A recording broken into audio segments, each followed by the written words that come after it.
Olá pessoal, espero que estejam todos bem. A videoaula de hoje ela vai falar um pouquinho mais sobre a tabela periódica, mas nesse caso não vamos recorrer aqui ao aspecto histórico, né? Nós vamos falar de fato sobre a organização dos elementos na tabela periódica, ok? Então, material na mão aí e vamos lá. Gente, sobre a organização dos elementos químicos, nós já vimos o contexto histórico, como isso se deu, né, de forma um pouquinho mais superficial. Né? A tabela periódica que nós temos hoje, ela é essa daqui, tá? Completa. Ela tem os 118 elementos químicos então conhecidos hoje, tá? Sem a possibilidade de existirem mais, na verdade, tá? Porque já verificado pela mecânica quântica, não é possível existir elementos diferentes desses que temos na tabela periódica, ok? Então vamos lá. Nós vamos falar primeiramente dos grupos que dividem, né, as categorias de elementos na tabela periódica. Falando primeiro dos grandes grupos, iniciando pelos metais. Os metais, gente, eles são os elementos mais abundantes na tabela, tá certo? A maior parte, mais da metade, a maior parte dos elementos que tem na tabela é metal, certo? O que eles são? Eles são geralmente sólidos com aquele brilho característico, né? Típico dos metais, são brilhosos, ok? Com superfícies refletoras, maleáveis, ou seja, eles podem ser moldados, são dúcteis também, podem ser usados como fios, e conduzem eletricidade. Essa é uma característica dos metais. Uns conduzem eletricidade melhores do que outros. Também são bons condutores de calor, ok? Praticamente todos os metais eles são encontrados na forma de minérios, né? Minérios do metal. Por exemplo, o óxido de ferro é o minério de onde se extrai o próprio ferro, né? Assim como outros minerais que contêm os outros metais. Tá certo? Quando nós temos um objeto feito de um metal, por exemplo, objetos de ferro, o que nós vamos encontrar naquele objeto é somente átomos de ferro. Ok? São átomos de ferro grudados uns nos outros. Ok? Então eles se combinam para formar um material inteiro. É simplesmente juntar um monte de átomos e a gente tem o objeto feito daquele metal. Legal? Então a composição é simples. Quanto a ser sólidos, isso cabe no caso da quase totalidade dos elementos metálicos, com exceção, a única exceção é o mercúrio, que é um metal que nas condições normais, nas condições ambientes, ele é um líquido, tá certo? Ele é o único metal que nas condições ambientes é um líquido, ok? Mas ele é um líquido super pesado, tá? Então essa característica ele mantém, assim como todos os outros metais. Beleza, gente? Bom, então, da tabela periódica, tudo isso que está destacado aqui é metal. Tudo isso que está envolvido pelo tracejado. Pois é, como eu falei para vocês, mais da metade dos elementos da tabela é metal. Legal, gente? Então, por exemplo, o cálcio que nós temos nos ossos é um metal. Ou seja, nós temos ossos metálicos. Legal, gente? Não é exatamente como o Wolverine, mas o cálcio presente nos ossos é um metal também. Beleza? Bom, agora falando sobre os não metais, ou seja, aqueles elementos da tabela que não são como os metais e são completamente diferentes. Ou seja, primeiramente eles não conduzem eletricidade. Okay? Os não metais, nenhum deles conduz eletricidade. Nenhum deles tem aquele brilho típico dos metais, aquela superfície refletiva. Tá? No entanto, em termos de quantidade de átomos dos não metais no planeta Terra, eles são os mais abundantes. Tá?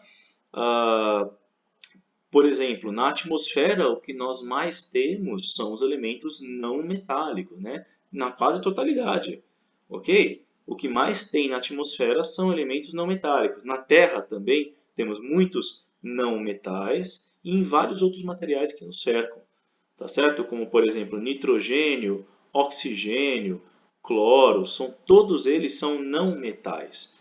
Tá certo? Presentes então nas várias camadas da atmosfera, os não metais são esses caras destacados aqui. O hidrogênio não é metal e todos esses aqui desse canto direito também não são metais. Beleza? E vamos falar um pouquinho agora sobre os semimetais. Os semimetais, eles têm características intermediárias eles têm normalmente aquele brilho típico dos metais, alguns conduzem eletricidade, mas, por outro lado, eles também têm característica dos não metais. Um exemplo de um semimetal bastante usado é o silício, tá? Que é esse cara aqui. Ele lembra um metal, mas ele não é. O aspecto dele parece de um metal pela superfície refletiva, né? Pelo brilho típico. O silício, para quem não sabe, ele é um semimetal presente principalmente na areia, né? A composição básica da areia é a partir do silício, certo? Para que o silício é usado? Ele é usado como para a fabricação de placas, de circuitos impressos, né? Circuitos integrados, certo? São feitas de silício, o mesmo material retirado da areia. Tá? Quando ele é retirado da areia, ele ganha essa cara aqui, e depois ele é usado, então, para os vários processos industriais em que ele é útil, ok? Beleza, gente? Agora, os semimetais eles não se resumem, obviamente, só ao silício, ele é o mais comum.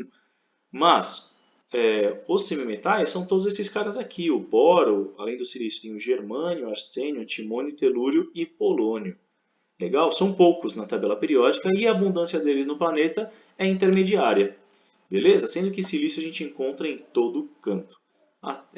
Se a gente sabe que ele está presente na areia, sabemos então, por consequência, que ele está presente em praticamente todas as regiões do planeta. Beleza? Bom, agora falando um pouquinho dos gases nobres especificamente. Eles também são não metais. Legal?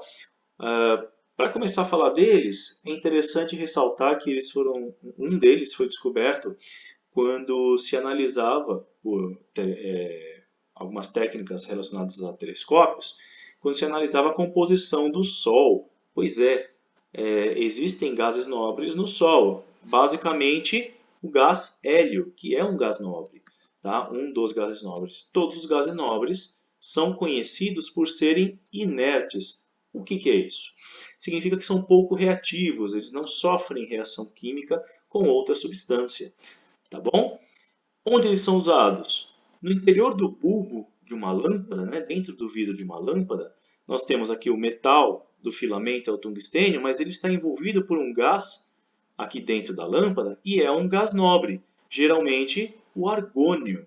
Tá certo? Por que os gases nobres eles têm essa característica tão interessante de eles serem inertes? Porque todos eles têm a camada de valência completa, ou seja, da capacidade máxima de elétrons que a camada de valência comporta, todos eles têm a camada de valência completa com 8 elétrons. Tá certo? Se ela está completa, em todos os elementos gases nobres, se a camada de valência está completa, então todos eles também, por consequência, são estáveis. Então eles não sofrem reação química. Tá? A única exceção, no caso, é o gás hélio, que, embora ele seja estável, ele não é estável com 8 elétrons na última camada, como todos os outros gases nobres. Ele é estável somente com 2 elétrons na camada de valência. Tá certo? Isso porque o gás hélio ele tem os átomos muito pequenos. Ele só tem a primeira camada eletrônica, o primeiro nível.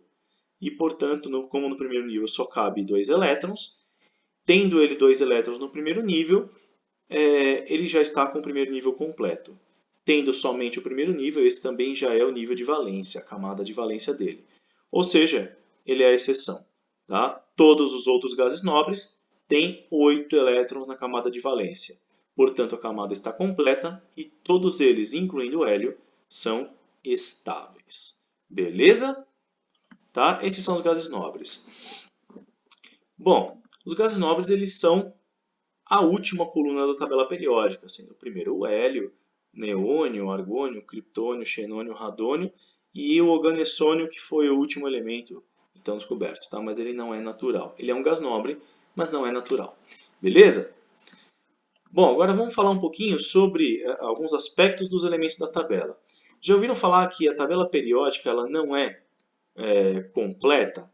Pois é. Ela aqui ela tem somente os elementos nas suas versões mais comuns, né? Ou uma mistura das versões mais comuns dos elementos que existem na natureza. Tá? Existem somente 118 elementos diferentes, mas para cada elemento você pode ter átomos ligeiramente diferentes. E isso nós chamamos a esse fenômeno, né, de isotopia. Tá? Portanto, os elementos na tabela periódica têm seus isótopos, que são átomos diferentes para o mesmo elemento. Aqui nós demos o exemplo do hidrogênio. Né? O hidrogênio tem 3 isótopos no total.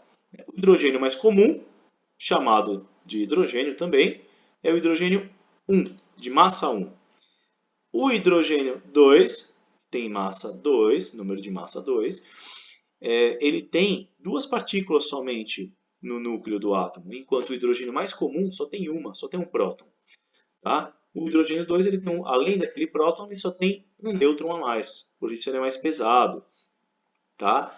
E o hidrogênio 3, fabricado artificialmente em reatores nucleares, ele além do único próton, ele tem 2 nêutrons.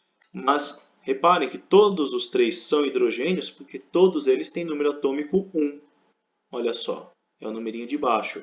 Tá? O que significa? Todos eles só têm um próton. Beleza? Tá? E, consequentemente, como é átomo, todos eles só têm um elétron girando ao redor do núcleo. Tá bom? Essas são as variações, então, de átomos. São átomos diferentes, pertencentes ao mesmo elemento hidrogênio, e todos os elementos da tabela periódica têm os seus isótopos. Alguns têm mais de 10 isótopos diferentes para o mesmo elemento. Ok? Então, seguindo a partir daqui, vamos lá. Agora vamos falar sobre os pequenos grupos da tabela e sobre os períodos. O que são eles? Cada quadradinho da tabela periódica tem algumas informações como o símbolo do elemento químico, tá? O número atômico, que é o número de prótons que os átomos daquele elemento têm no núcleo, o nome do elemento e a massa atômica. Posteriormente, vamos investigar o que é essa massa atômica, que não é o mesmo que número de massa, mas é muito parecido. Tá bom? Mas nós só vamos investigar isso depois. Tá bom? Legal. Então, essa é mais ou menos a formação, a organização de cada quadradinho. São 118 quadradinhos na tabela, certo? 118 elementos representados. E nós já vimos que existe uma sequência crescente de número atômico. A tabela ela é organizada a partir dessa sequência crescente de números atômicos, né? Como que verificamos isso na tabela? Aqui, nós vemos que o elemento de número atômico 1, o primeiro elemento da tabela periódica, é o hidrogênio, seguido pelo hélio, de número atômico 2. Né? Terminou a linha, vamos para a próxima linha, segunda. O lítio, número atômico 3, berílio, número atômico 4, e segue para a direita. Boro, número atômico 5, carbono, número atômico 6, e assim por diante ao longo de uma linha, sucessivamente também nas linhas de baixo. Segue da esquerda para a direita, de cima para baixo. Legal, gente? Então, essa é a organização sequencial de número atômico na tabela. Beleza? Então, começa no número atômico 1 e termina no número atômico 118. Pois é, o organessônio é um elemento cujo átomo tem 118 prótons no seu núcleo e mais de 200 nêutrons. Beleza? Bom, agora, a divisão em grupos, né, tem os grandes grupos da tabela que envolvem as colunas, a coluna 1, a coluna 2, a 13, 14, 15, 16, 17 e 18. São os chamados elementos representativos. São esses caras aqui. Esse grande bloco das colunas 1 e 2 e esse grande bloco das colunas 13 até a 18. Esses são os elementos representativos. Legal? O outro grande grupo é os elementos de transição e os elementos de transição interna. Quais são eles? As colunas 3 a 12, ou seja, daqui até aqui. Lembrando, gente, que esses grupos aqui, esse grupo aqui embaixo, essas duas fileiras, estão incluídas aqui na coluna 3. Tá bom, gente? Então, esses são os elementos de transição, esse bloco azul, e o de transição interna são esses blocos, essas fileiras, rosa e verde. Legal, gente? Tá? Esse é o segundo grande grupo da tabela. Eles não são elementos representativos. Tá legal? Bom, Agora vamos lá avaliar o que são os grupos de fato e os períodos. Grupo, gente, nós chamamos de as colunas. Tá? Cada coluna é um grupo ou uma família. Tendo aqui a família 1A ou grupo 1, família 2A ou grupo 2, tá? Grupo 3, 4, 5, até o 12, 13, 14 e até o 18. Tá certo? Isso são os grupos. Nada mais são do que colunas na tabela. Certo? E os períodos? O que são os períodos? Os períodos são as linhas. Certo? Os períodos, eles, como a gente pode notar na tabela periódica, a tabela ela tem no máximo 7 linhas. Né? Lembrando que aquelas outras duas fileiras que estão embaixo, elas estão encaixadas aqui. Um na sexta linha, outro na sétima linha. Né? O que indicam os períodos? Gente, o período está associado ao número de camadas eletrônicas que os átomos têm. Por exemplo, estamos falando de níveis de energia, que são as camadas, né?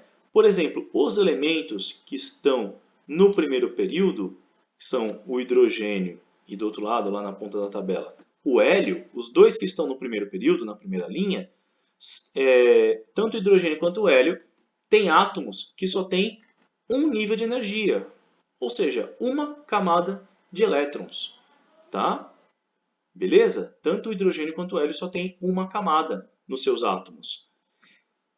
Já os elementos que estão na segunda linha, no segundo período, os átomos de todos esses elementos têm duas camadas de elétrons. Portanto, até o segundo nível, né? Tem o primeiro e o segundo nível. Só tem as duas primeiras camadas de elétrons. Tá? Terceiro período, tem 3 camadas nos átomos desses elementos. 4 camadas no quarto período e assim sucessivamente. Tá? Ou seja, os maiores átomos que têm no máximo 7 camadas, todos eles têm a sua localização na sétima linha, no sétimo período. Beleza? Todos eles têm 7 camadas de elétrons. Tem elétron pra caramba. Beleza? Agora, com relação aos grupos, é interessante a gente memorizar alguns.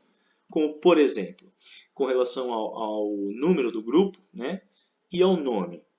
Pois é, alguns grupos, algumas colunas da tabela periódica levam nomes especiais, como por exemplo, a família 1A, ou também chamada de grupo 1, é a primeira coluna da tabela periódica. Tá? E, devido à importância desses elementos, eles são chamados metais alcalinos. Cuidado! Quando falamos metais, nós excetuamos o hidrogênio, porque o hidrogênio não é metal. Ele é um elemento não metálico. Legal? O resto são os metais alcalinos. Tá certo? O hidrogênio ele é um elemento deslocalizado, tá bom, gente? Ele só está representado aqui na coluna 1 por falta de lugar para colocar ele. Então, os metais alcalinos são do lítio até o frâncio. Ok? Nessa primeira coluna da tabela periódica. Então, lá na segunda coluna é a família 2A ou grupo 2. É a família ou grupo dos metais alcalinos terrosos. Cuidado, não são iguais aos primeiros, tá? São alcalinos terrosos, que vão do berílio ao rádio. Olha lá, o cálcio que nós temos nos ossos é um metal do tipo alcalino terroso. E ele, portanto, pertence ao grupo 2, a segunda coluna da tabela periódica. Legal? Pulando aqui um pouquinho, vamos para a 16ª coluna, o grupo 16, também conhecido por família 6A. Tá? São dos calcogênios. O que eles são? Nada mais são do que a coluna dos elementos que inicia pelo oxigênio. Tá? Então é a coluna ou grupo do oxigênio. Esses elementos todos são conhecidos como calcogênios. Beleza? Os mais comuns, oxigênio, enxofre e selênio. Beleza? Todos eles são calcogênios, mas os mais conhecidos são esses 3. E o mais abundante é o oxigênio. Ok? Então, pulando lá para a 17ª coluna, o grupo 17, conhecido por família 7A, é o grupo dos halogênios. Está lá, é a penúltima coluna da tabela periódica. É o grupo 17. Com o flúor, o cloro, bromo, iodo, astato, certo? E o tenesso. Bom, São alguns dos elementos também bastante comuns, muito utilizados na indústria, certo? Assim como o flúor nos cremes dentais, o cloro como bactericida, o iodo como antisséptico e o bromo em alguns processos industriais. Beleza? E pulando lá para a última coluna também é o grupo 18, ou família 8A, que é justamente a coluna dos gases nobres, a última coluna da tabela. Beleza? Esses são alguns grupos de maior importância. O restante não leva nomes especiais. Cada um tem a sua importância, mas o restante não tem nomes especiais como esses aqui. Ok, gente? Bom, nós continuamos a discussão sobre a organização da tabela, com mais alguns detalhes na nossa próxima videoaula, senão já estamos estourando o nosso tempo. Beleza? Então, muito obrigado pela atenção de todos, até a próxima videoaula e que a força esteja com vocês. Abração para todos, pessoal. Até mais.